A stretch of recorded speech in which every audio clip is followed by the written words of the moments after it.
ರಷ್ಯಾದಲ್ಲೇ ಹುಟ್ಟಿ ಬೆಳೆದು ದೊಡ್ಡದಾದಂತಹ ಒಂದು ಉದ್ಯಮದಲ್ಲಿ ಇರ್ತಕ್ಕಂತಹ ಓರ್ವ ದಂಪತಿಗಳ ಏಕ ಕುಮಾರಿಯಾಗಿ ಜನಿಸಿರ್ತಕ್ಕಂಥವಳಲ್ಲಿ ಇದ್ದಕ್ಕಿದ್ದಂತೆಯೇ ಅನಾರೋಗ್ಯದ ಪ್ರಕೃತಿ ಹೇಳ್ತಕ್ಕಂಥದ್ದು ಕಾಣಿಸ್ಕೊಂಡು ಒಂದು ರೀತಿಯಾದಂತಹ ಎಲ್ಲ ವಿದ್ಯಾಭ್ಯಾಸದಲ್ಲಿ ಎಲ್ಲದರಲ್ಲೂ ಕೂಡ ಚುರುಕಿ ಇರ್ತಕ್ಕಂತಹ ವಿದ್ಯಾರ್ಥಿನಿಯಾಗಿ ಇದ್ದವಳು.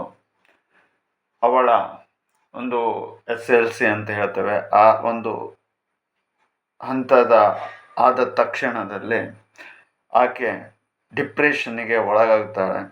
ಒಂದು ರೀತಿಯಾದಂತಹ ಬುದ್ಧಿಭ್ರಮಣೆಯಾದವಳ ರೀತಿಯಲ್ಲಿ ವರ್ತನೆಗಳು ನಡೆಯುತ್ತೆ.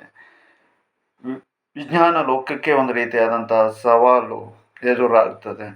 ತುಂಬ 2-3 ವರ್ಷಗಟ್ಟಲೆಯಲ್ಲಿ ತುಂಬಾ ಸುತ್ತಾಟ ಇತ್ಯಾದಿಗಳನ್ನೆಲ್ಲವನ್ನೂ ಕೂಡ ಮಾಡ್ತಾರಂತೆ. ಆದರೆ ಆಕೆ ಮಾತ್ರ ದಿನದಿಂದ ದಿನಕ್ಕೆ ಕ್ಷೀಣಿಸ್ತಾ ಹೋಗ್ತಾಳೆ.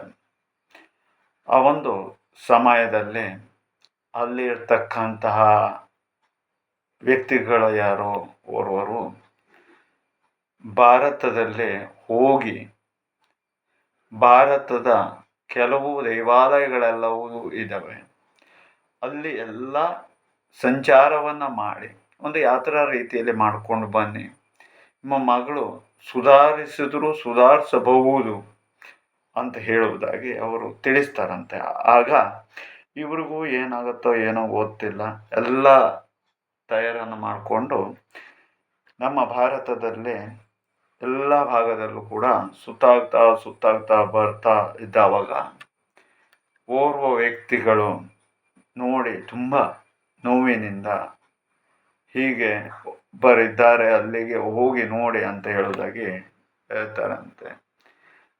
ಆಗ ಅವರು ನಮ್ಮ ಬಳಿಗೆ ಬರ್ತಾರೆ, ಬಂದು ಹೇಳ್ತಾರೆ, ಆದರೆ ನಮಗೆ ಇಂಗ್ಲೀಷ್ ಬರಲ್ಲ, ಅವ್ರಿಗೆ ಕನ್ನಡ ಬರಲ್ಲ. ಕೊನೆಗೆ ಅವ್ರ ಸಂಘದಲ್ಲಿ ಇರ್ತಕ್ಕಂಥ ವ್ಯಕ್ತಿಯವರು ತಿಳಿಸ್ತಾರೆ, ಸ್ವಲ್ಪ ಅರ್ಥ ಆಗತ್ತೆ. ಆದರೆ ಜ್ಯೋತಿಷ್ಯದ ಮೂಲಕವಾಗಿ ಕಂಡು ಹಿಡ್ಕೊಂಡು ಅದಕ್ಕೆ ಸರಿಯಾದ ರೀತಿಯಾದಂಥ ಸ್ಪಂದನೆ ಹೇಳ್ತಕ್ಕಂಥದ್ದನ್ನು ಮಾಡ್ತೇವೆ. ಸ್ಪಂದನೆಯನ್ನು ಮಾಡಿದಾಗ ಆ ವ್ಯಕ್ತಿಗಳು ಗುಣಮುಕ್ತರಾಗ್ತಾರೆ. ಆಗುವುದರ ಜೊತೆಯಲ್ಲಿ ಅವರು ವೀಸಾ, ಪಾಸ್ಪೋರ್ಟ್ ಎಲ್ಲವನ್ನೂ ಕೂಡ ತಾವು ನಿಮಗೆ ಮಾಡಿಸ್ಕೊಡ್ತೇವೆ ಮತ್ತು ಏನೇನು ವ್ಯವಸ್ಥೆಗಳು ಬೇಕೋ ಎಲ್ಲವನ್ನೂ ಮಾಡಿಕೊಡ್ತೇವೆ, ಬನ್ನಿ ಅಂತ ಹೇಳುವುದಾಗಿ ಹೇಳ್ತಾರೆ. ಈ ವಿಚಾರ ಈಗ ಯಾಕೆ ಮುನ್ನೆಲೆಗೆ ಬಂತು ಅಂತ ನಾವು ವಿಚಾರವನ್ನು ಮಾಡಿದರೆ, ಏನು ಕರ್ಕೊಂಡು ಬಂದು ಆ ವ್ಯಕ್ತಿಗಳಿಗೆ ಸಹಾಯವನ್ನು ಮಾಡಿರ್ತಕ್ಕಂಥ ವ್ಯಕ್ತಿಯೋರ್ವರು ನಮ್ಮಲ್ಲಿ ಈ ವಿಚಾರವನ್ನು ಪುನರಪಿ ನೆನಪಿಸ್ತಾ ಇದ್ದರು ಮತ್ತು ತನಗೆ ನಿಮ್ಮನ್ನು ಕರ್ಕೊಂಡು ಬರಲಿಕ್ಕೆ ಫೋನಿನ ಮುಖಾಂತರದಲ್ಲಿ ತಿಳಿಸ್ತಾ ಇದ್ರು ಅಂತ ಹೇಳುವಂತಹ ವಿಚಾರವನ್ನು ಹೇಳ್ತಾರೆ. ಎಷ್ಟು ಖುಷಿಯಾಗ್ತದೆ ಅಲ್ವಾ?